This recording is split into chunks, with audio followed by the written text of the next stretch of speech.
16वां अध्याय। फरीसियों और सदूकियों ने पास आकर उसे परखने के लिए उससे कहा, हमें स्वर्ग का कोई चिन्ह दिखा। उसने उनको उत्तर दिया, सांझ को तुम कहते हो मौसम अच्छा रहेगा क्योंकि आकाश लाल है, और भोर को कहते हो आज आंधी आएगी क्योंकि आकाश लाल और धूमिल है। तुम आकाश के लक्षण देखकर उसका भेद बता सकते हो, पर समयों के चिन्हों का भेद क्यों नहीं बता सकते? प्रभु उन्हें झिड़कता है कि वे समय के चिन्हों को नहीं पहचान सकते, और वे कहते हैं, हमें आकाश का चिन्ह दिखा। यीशु ने उन्हें कहा, तुम खुले दिन या आंधी भरे दिन के चिन्ह आकाश को देखकर पहचान लेते हो, तो क्या तुम में इतनी समझ नहीं कि समय का चिन्ह क्या है? यदि वे धर्मशास्त्र पढ़ते तो पहचान लेते कि मसीहा के आगमन का समय और चिन्ह क्या है। दानियेल की पुस्तक में स्पष्ट है कि यरूशलेम के पुनरुद्धार की आज्ञा के निकलने के 483 वर्ष पश्चात मसीहा आएगा। उनकी अज्ञानता का कारण था कि वे धर्मशास्त्र पर मनन नहीं करते थे। मैं कई बार आश्चर्यचकित हो सोचता हूँ कि यीशु मनुष्यों से कितनी बार कहे कि उसके दूसरे आगमन का क्या समय है।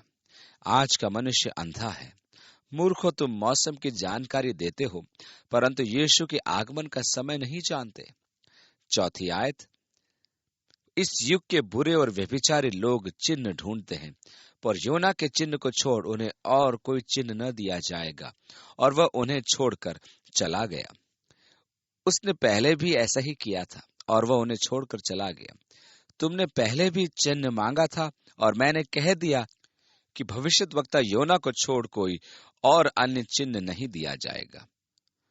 पांचवी आयत, चेले झील के उस पार पहुंचे पर वे रोटी लेना भूल गए थे। यीशु ने उनसे कहा, देखो, फरीसियों और सदूकियों के खमीर से सावधान रहना। हम ये देख चुके हैं कि खमीर अधार्मिकता का प्रतीक है। खमीर से वे अपनी रोटियों का आटा खमीर करते थे। ये क्षय की प्रक्रिया है। यह खमीर फरीसियों और सदूकियों के स्वांगपूर्ण जीवन का संदर्भ देता है। वे आपस में विचार करने लगे कि हम तो रोटी नहीं लाए। ये जानकर यीशु ने उनसे कहा, हे अल्पविश्वासियों, तुम आपस में क्यों विचार करते हो कि हमारे पास रोटी नहीं? क्या तुम अब तक नहीं समझे? और उन 5,000 की 5 रोटी स्मरण नहीं, और न ही यह कि कितनी टोकरियां उठाई थी, और न उन 4,000 की 7 रोटियां, और न ये कि कितने टोकरे उठाए थे? क्या तुम ये सोच रहे हो कि मेरी चिंता का कारण यह है कि तुम्हारे पास रोटी नहीं है? क्या तुम्हें अनुभव से यह विश्वास नहीं हुआ कि मैं तुम्हें रोटी खिला सकता हूं? मैं ये नहीं कह रहा कि तुम रोटी लाए या नहीं लाए। 11वीं आयत, तुम क्यों नहीं समझते कि मैंने तुमसे रोटियों के विषय में नहीं कहा, परंतु यह कि तुम फरीसियों और सदूकियों के खमीर से सावधान रहना। तब उनकी समझ में आया कि उसने रोटी के खमीर से नहीं, पर फरीसियों और सदूकियों की शिक्षा से सावधान रहने को कहा था। वे गलील सागर से प्रस्थान कर ऊपरी गलील की ओर जा रहे थे, जो आज बामियास के नाम से जाना जाता है, परंतु उस समय वह स्थान कैसरिया फिलिप्पी के नाम से जाना जाता था। वहां हरमन पर्वत है, जहां से यरदन नदी का उद्गम होता है। 13वीं आयत, यीशु कैसरिया फिलिप्पी के प्रदेश में आया और अपने चेलों से पूछने लगा, लोग मनुष्य के पुत्र को क्या कहते हैं? उन्होंने कहा, कुछ तो यूहन्ना बपतिस्मा देने वाला कहते हैं, और कुछ एलिया, और कुछ यिर्मयाह या भविष्यद्वक्ताओं में से एक कहते हैं। उसने उनसे कहा, परंतु तुम मुझे क्या कहते हो? शमौन पतरस ने उत्तर दिया, तू जीवते परमेश्वर का पुत्र मसीह है। यीशु ने उसको उत्तर दिया, हे शमौन, योना के पुत्र, तू धन्य है, क्योंकि मांस और लहू ने नहीं, परंतु मेरे पिता ने जो स्वर्ग में है ये बात तुझ पर प्रकट की। और मैं तुझसे कहता हूं कि तू पतरस है, और मैं इस पत्थर पर अपनी कलीसिया बनाऊंगा, और अधोलोक के फाटक उस पर प्रबल न होंगे। जब हम ये पढ़ते हैं तो हमारे पास 2 प्रस्ताव आते हैं, और हम में से किसी एक को चुनना अनिवार्य है। एक तो यह कि कलीसिया पतरस पर आधारित है, और दूसरा पतरस के अंगीकार पर कि यीशु मसीह है, जीवित परमेश्वर का पुत्र। कैथोलिक समुदाय का कहना है कि कलीसिया का आधार पतरस है। इसमें समस्याएं हैं। यीशु ने उससे कहा, तू पेत्रोस अर्थात छोटा पत्थर। तब उसने कहा, इस चट्टान पर मैं अपनी कलीसिया बनाऊंगा, और नरक के फाटक उस पर प्रबल न होंगे। कहने का अर्थ यह है कि कलीसिया का आधार चट्टान है, न कि पेत्रोस अर्थात छोटा पत्थर। पौलुस प्रेरित पहले कोरिन्थियों के 3 अध्याय की 11वीं आयत में कहता है, क्योंकि उस नेव को छोड़ जो पड़ी है और वह यीशु मसीह है, कोई दूसरी नेव नहीं डाल सकता, अर्थात शमौन पतरस नहीं, मसीह यीशु ही एकमात्र नेव है। मनुष्यों ने प्रयास किया है कि पतरस को कलीसिया का आधार बनाएं, परंतु यह प्रत्यक्ष है कि वह आधार नहीं है। कलीसिया का आधार मसीह यीशु है। उसी के ऊपर कलीसिया का निर्माण हुआ है, जिसके लिए पतरस की यह वाणी थी कि वह मसीहा है, जीवित परमेश्वर का पुत्र। यीशु ही कलीसिया का सच्चा आधार है। मेरे लिए ध्यान देने का विषय तो यह है कि पतरस आत्मिक प्रकाशन से अनभिज्ञ अंगीकार करता है कि यीशु मसीहा है, जीवित परमेश्वर का पुत्र। ये पतरस के मस्तिष्क के रसायनों से नहीं, अपितु अकस्मात परमेश्वर की ओर से उसके मुंह से यह वचन निकला। हम जानते हैं कि पतरस उतावली करने वाला था और उसके इसी स्वभाव से उसे परमेश्वर से प्रकाशन प्राप्त हुआ। इसी कारण यीशु ने उससे कहा, पतरस तू धन्य है, क्योंकि मांस और लहू ने नहीं, परंतु मेरे पिता ने जो स्वर्ग में है तुझ पर यह बात प्रकट की है। परमेश्वर हमसे ऐसी प्राकृतिक विधियों द्वारा बात करता है कि हमें ध्यान ही नहीं रहता कि परमेश्वर बात कर रहा है। हम सदैव यही आशा रखते हैं कि परमेश्वर हमसे अलौकिक रूप से बात करेगा। हम यही सोचते हैं कि हम मूर्छित होंगे और स्वर्गदूतों का गाना सुनेंगे तथा हमारी भावनाओं में कंपन होगा, रोंगटे खड़े होंगे और तब एक आवाज सुनाई देगी, हे मेरे पुत्र। परंतु हम ये नहीं जानते कि प्रकृति में भी वह अलौकिक अवस्था है जिसकी हमें आशा करनी है। हम अपने आत्मिक समझ में इतने निर्बोध हैं कि हम उस पर ध्यान नहीं दे पाते कि परमेश्वर हमसे क्या बातें कर रहा है। ये हमारी आत्मिक निर्बोध अवस्था का प्रमाण है। हम सदैव यही कहते हैं कि परमेश्वर ने मुझसे कभी बात नहीं की या मैंने परमेश्वर की वाणी कभी नहीं सुनी। इसका कारण यही है कि हम सदैव उस अलौकिक घटना के इंतजार में रहते हैं। परमेश्वर प्रकृति के द्वारा भी बातें करता है। मनुष्य की बुद्धिमत्ता इसी में है कि वह अलौकिक घटना को सामान्य जीवन में देखे, और सबसे कठिन और महत्वपूर्ण बात तो यह है कि हम अलौकिक और लौकिक अवस्थाओं में अंतर जानें। यह अत्यधिक कठिन कार्य है कि हम जान पाएं कि यह परमेश्वर की वाणी है या मेरे स्वयं की। यदि यह अलौकिक घटना है या लौकिक, समझने में कई कठिनाइयां हैं। क्योंकि परमेश्वर सर्वोच्च त्रिएक अर्थात पिता, पुत्र, पवित्र आत्मा है और मैं हीन त्रिएक अर्थात आत्मा, प्राण और शरीर हूँ।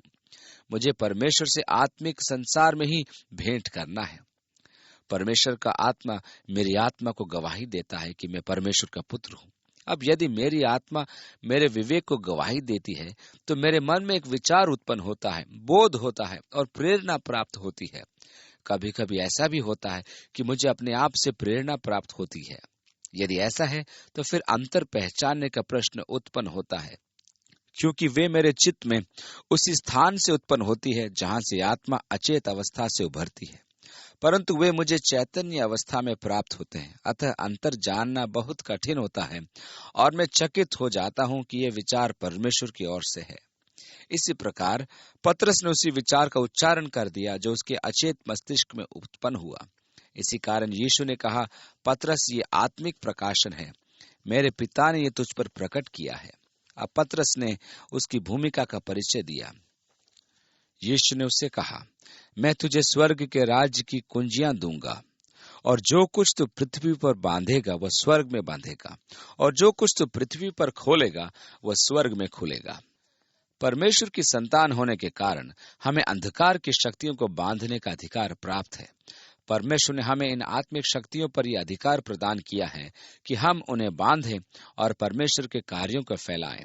20वीं आयत, तब उसने चेलों को चिताया कि किसी से न कहना कि मैं मसीह हूँ। कारण यह था कि वह नहीं चाहता था कि उसे समय से पूर्व मसीहा घोषित किया जाए। उसके प्रकट होने का दिन निश्चित था। यह वह दिन था जिस दिन उसने अपनी विजय यात्रा की थी। इसी कारण उसने उन्हें चिताया कि किसी से न कहें, पर अपने निर्धारित दिन उसने गधे के बच्चे को मंगवाया और उस पर सवार होकर जकरिया की भविष्यवाणी को पूरा किया। 21वीं आयत। उस समय से यीशु अपने चेलों को बताने लगा, अवश्य है कि मैं यरूशलेम को जाऊं और पुरनियों और प्रधान याजकों और शास्त्रियों के हाथ से बहुत दुख उठाऊं और मार डाला जाऊं और तीसरे दिन जी उठूं। इस पर पतरस उसे अलग ले जाकर झिड़कने लगा, हे प्रभु, परमेश्वर न करे, तेरे साथ ऐसा कभी न होगा। उसने मुड़कर पतरस से कहा, हे शैतान, मेरे सामने से दूर हो, तू मेरे लिए ठोकर का कारण है, क्योंकि तू परमेश्वर की बातों पर नहीं परंतु मनुष्यों की बातों पर मन लगाता है। हमारे साथ सदैव यही एक समस्या उत्पन्न होती है कि हम समझ नहीं पाते कि परमेश्वर से क्या आता है और हमारे मन में क्या उत्पन्न होता है। यहाँ ध्यान दीजिए कि एक पल में पतरस को परमेश्वर का संदेश प्राप्त हुआ और दूसरे ही पल शैतान का सिद्धांत, जो नरक का दर्शन था कि अपने प्राणों की रक्षा कर और सहज मार्ग पकड़। नरक का प्रमुख सिद्धांत है कि मनुष्य को क्रूस के मार्ग से दूर रखा जाए, जिससे कि हमें मुक्ति प्राप्त न हो। क्रूस ही एकमात्र मुक्ति का मार्ग है और हमारे आत्मिक विकास के लिए अति आवश्यक है। शैतान हमसे कहता है, क्रूस से बच और आनंद का जीवन व्यतीत कर, भोग विलास में लगा रहे, तुझे क्रूस की आवश्यकता नहीं है। परंतु हमारे लिए जान लेना आवश्यक है कि हम मसीह के साथ क्रूस पर चढ़ाए गए हैं और हमारा पुराना व्यक्ति तथा स्वभाव भी क्रूस पर चढ़ाया जा चुका है और अब हम नहीं, परमेश्वर का पुत्र जीवित है, जिसने हमसे प्रेम किया और अपना जीवन बलिदान किया। शैतान शांत नहीं बैठता, वह कहता रहता है, अपने प्राण बचा ले, तुझे क्रूस पर चढ़ने की आवश्यकता नहीं। अपनी शारीरिक लालसाओं की पूर्ति कर और भोग विलास में लीन हो जा। दूसरी ओर यीशु कहता है कि क्रूस को छोड़ अन्य कोई मार्ग नहीं। तुम्हें अपने पुराने स्वभाव को मसीह के साथ मृत मानना होगा। तुम शारीरिक लालसा में जीवन व्यतीत नहीं कर सकते। पौलुस ने रोमियो के 8वें अध्याय में कहा, सो हे भाइयों, हम शरीर के कर्जदार नहीं, ताकि शरीर के अनुसार दिन काटे। तो हम देखते हैं कि पतरस को एक और तो ईश्वरीय प्रकाशन प्राप्त हुआ और दूसरी ओर शैतान की प्रेरणा, जो नरक का सिद्धांत है। यहाँ हमारी समस्या स्पष्ट दिखाई देती है, परमेश्वर की वाणी और अपने मन के विचारों में अंतर करना। परमेश्वर हमारी सहायता करे। मेरे पास इसके लिए कोई सरल उत्तर नहीं है। मुझसे लोग प्राय पूछते हैं, मैं कैसे जानूं कि यह परमेश्वर है या मैं हूं। परमेश्वर हमारी सचमुच सहायता करे। मैं स्वयं नहीं जानता। मेरे जीवन में तो मैं धर्मशास्त्र की सहायता से मूल्यांकन करता हूं कि क्या यह विचार परमेश्वर के वचन के अनुरूप है। यदि नहीं, तो मैं जान लेता हूं कि यह परमेश्वर की वाणी नहीं है। परमेश्वर बदलता नहीं। वो जो कुछ कहता है उसको पहले उसने कह दिया है और उसी को वो पूरा करेगा। 24वीं आयत। तब यीशु ने अपने चेलों से कहा, पतरस ने कहा था कि ऐसा कभी नहीं होगा, परंतु यीशु ने उससे कहा कि नरक का सिद्धांत तू बोल रहा है। इसलिए 24वीं आयत में यीशु ने कहा, यदि कोई मेरे पीछे आना चाहे तो अपने आप का इनकार करे और अपना क्रूस उठाए और मेरे पीछे हो ले। शिष्यता का मार्ग आत्म त्याग का मार्ग है। शिष्यता का मार्ग क्रूस का मार्ग है। मुझे इसी जीवन में क्रूस के पास आना है। मुझे अपनी आकांक्षाएं, अपने स्वार्थपरायण उद्देश्य, अपनी लालसाओं और अपने आचरण का अंत करना है। मुझे अपने पुराने शारीरिक जीवन को मृतक एवं मसीह के साथ क्रूस पर चढ़ा मानना है, जिससे कि मैं मसीह यीशु में आत्मा का नया जीवन व्यतीत करूं। मैं वह जीवन व्यतीत नहीं कर सकता जो मसीह नहीं चाहता कि मैं पवित्र आत्मा के अभाव में जीऊं। मैं शरीर और आत्मा दोनों का जीवन एक साथ नहीं जी सकता। मुझे उस पुराने व्यक्तित्व को मृतक मानना ही होगा और ये एक दैनिक अभ्यास है, क्योंकि पुराना व्यक्तित्व बार बार उभर कर आना चाहता है। पौलुस कहता है कि हमें एक संघर्ष निरंतर चलता रहता है। शरीर की लालसाएं आत्मा का विरोध करती है और आत्मा शारीरिक लालसाओं का विरोध करती है। ये दोनों एक दूसरे के विरोधी हैं। हम जो करना चाहते हैं वो सदैव नहीं करते। पौलुस ने अपने संघर्ष का वर्णन रोमियो की कलीसिया को लिखे पत्र में किया। मैं कैसा अभागा मनुष्य हूं, मुझे इस मृत्यु की देह से कौन छुड़ाएगा। हम सब जो ईश्वरीय आदर्श के पालक हैं, निश्चय ही कहते हैं, हाँ प्रभु, यही सच्चा जीवन है। मैं यही जीवन व्यतीत करना चाहता हूं और यही जीवन मैं जीऊंगा। परंतु हम सब ने अपनी देह की दुर्बलता का अनुभव किया है। अब जिन कामों को करने की प्रतीक्षा करते हैं उन्हीं को हम नहीं कर पाते, और जिनके लिए हम प्रण करते हैं कि हम नहीं करेंगे उन्हें हम बार बार करते हैं। पौलुस कहता है, मैं कैसा अभागा मनुष्य हूं। ध्यान दीजिए कि रोमियो के अध्याय 7 के अंत में पौलुस ने अपना सिद्धांत त्याग दिया है, जिसमें वह कहता था, मुझ में परिवर्तन कैसे आ सकता है। जब तक आप पुकारते रहेंगे कि मुझ में परिवर्तन कैसे आएगा, मैं कैसे अच्छा बनूंगा, मैं कैसे करूंगा, तो आप हार चुके हैं। मैंने सब कुछ करके देख लिया है। आगे पौलुस कहता है, मुझे कौन छुड़ाएगा, मैं सब कुछ करके देख चुका हूं, मैं हार चुका हूं। यहां हमारे लिए उत्तर है।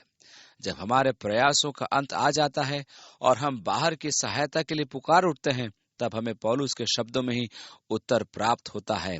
परमेश्वर का धन्यवाद हो कि मसीह यीशु में हमें विजय प्राप्त है। मुझे पराजित मसीह विश्वास नहीं, मुझे आत्मिक जय प्राप्त करने वाला विश्वासी बनना है, जो कि देह की लालसाओं का बंदी नहीं, परंतु उन पर विजय प्राप्त करने वाला विश्वासी है। अध्याय 7 में वो केवल मैं का प्रयोग करता है, परंतु अध्याय 8 में वह मैं को त्याग कर आत्मा और महिमा के विजयी जीवन के बारे में चर्चा करता है। और जब वो आत्मा के सामर्थ में जी रहा है, तब विजय उसके साथ बनी रहती है। क्रूस सदैव वहां उपस्थित है। यदि कोई मेरे पीछे आना चाहे तो वह अपना इनकार करे, अर्थात स्वार्थपरायण जीवन का। उसे अपना जीवन क्रूस पर चढ़ाना है और पुराने मनुष्यत्व को मसीह के साथ क्रूस पर मृतक मानना है।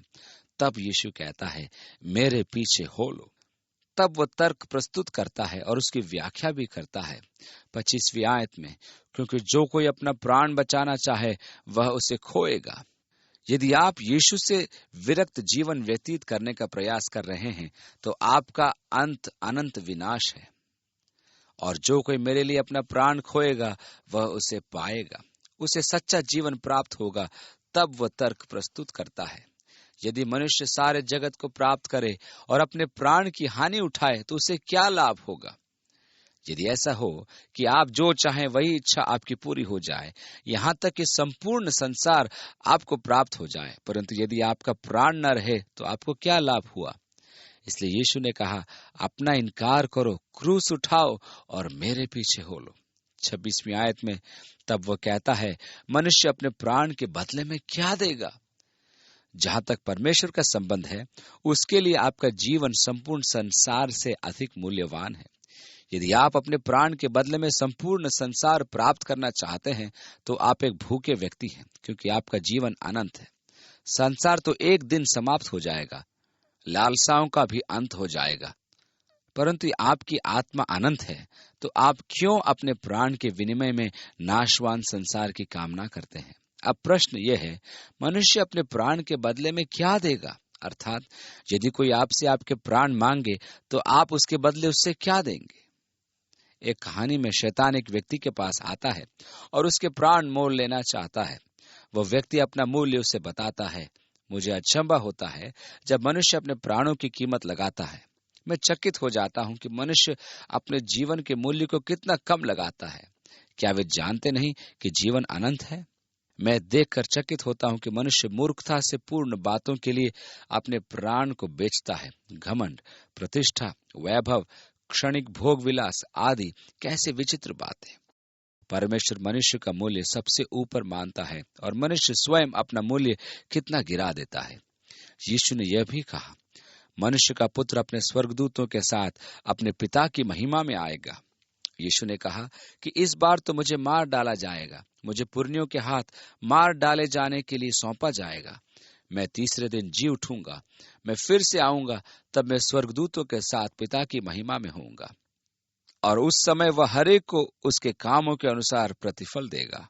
मैं तुमसे सच कहता हूं कि जो यहाँ खड़े हैं उनमें से कुछ ऐसे हैं कि वे जब तक मनुष्य के पुत्र को उसके राज्य में आते न देख लेंगे, तब तक मृत्यु का स्वाद भी न चखेंगे। यीशु क्या कहना चाह रहा था। दुर्भाग्य से अध्याय यहाँ समाप्त हो गया। यदि अध्याय 16 चलता रहता तो हमें ज्ञात हो जाता कि यीशु क्या कहना चाह रहा था। सत्य तो यह है कि पद 28 17वें अध्याय का पहला पद है।